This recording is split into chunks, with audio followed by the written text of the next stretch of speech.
Yesternight, he had the chance to have a bit of a talk with a former professor of his. They exchanged talks about various subjects, but there was something she said has been echoing in his mind ever since then.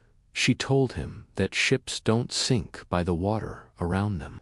Rather, they do because of the water that gets into them. He did not give it due attention then, for his thinking capacity was so tired that he could not invest the slightest possible effort in it.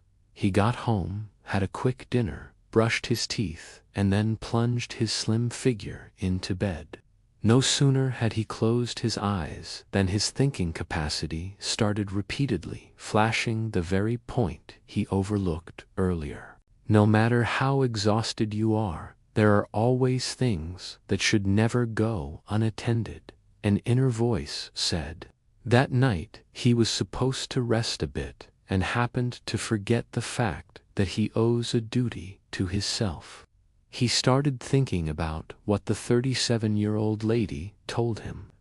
One happens to live at peace with himself and the surroundings, wishing others no evil. Suddenly, and for a reason, no matter how hard one thinks of it, they get hurt at the hands of the very people with whom they have no evil antecedents. I totally get it when someone tends to develop some kind of aggrieved feelings as a result of having been badly treated.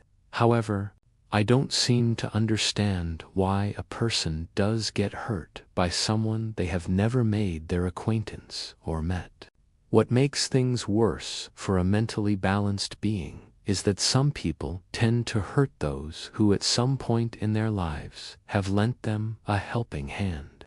What has been mentioned yet is somewhat processable, but when one gets to live the bitter experience of being hurt by someone they have never come across in their lives, they realize that things go beyond their faculty of understanding.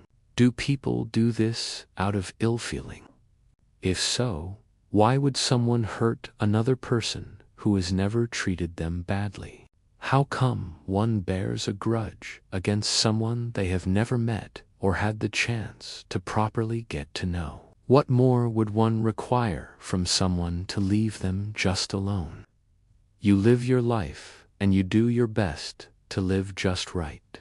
But you happen to notice that the very people you are nice to may be those who are likely to hurt you, let alone others whose acquaintance you have never made. People act in mysterious ways, something she keeps saying whenever I have the chance to get to meet her. Chasing answers to every single life-related question is not a bliss, for every answer you have leads to other questions. The cycle goes on and it never ends, because we are mortals and we were given only a little knowledge. Having answers to questions that in turn lead to some more questions is hell of a thing to do. Nevertheless, it makes life worth living.